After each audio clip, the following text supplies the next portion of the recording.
cupping. Ang cupping. Ayan.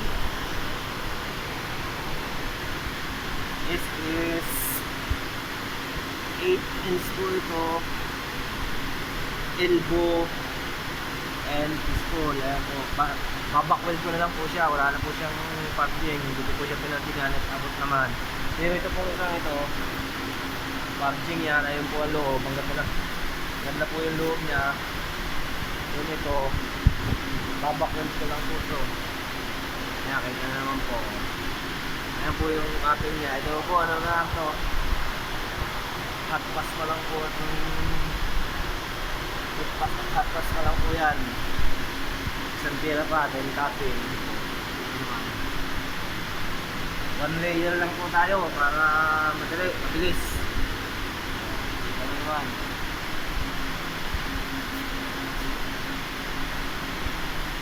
Ganit po, kapal po niya ay schedule 14, 8 inch po. Ang thickness po ay schedule 14. Yan po. Kita nyo naman. So,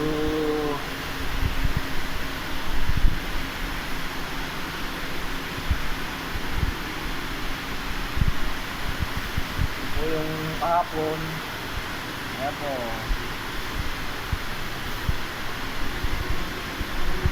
Ito po yung loob. Ayan po yung logo. Ito yung penetration sa logo. Kaya naman po. Sakto lang po yung bukol niya. Yung pass. Okay na okay po.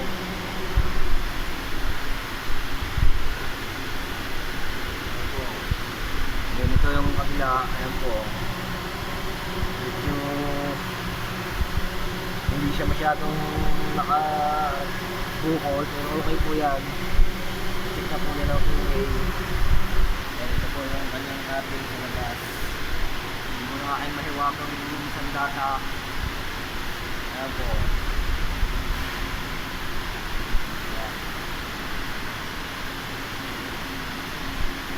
Po yung kanyang kasamahan na yan po, naka-install na po siya. Ayan po.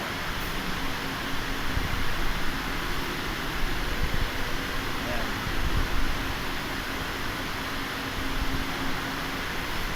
Ayan po ang sura niya, ayan po yung malaking tanke. Yung ginagawa ko ito ngayon ay ang dugtong po niya, ang joint po niya, dito po siya nakalagay yung elbow, then asunod po doon, papunta po doon sa lance na yun, sa ilalim. Kaya po kailangan matapos natin ngayon. Okay po, maraming salamat po sa inyong lahat. Yun lang po.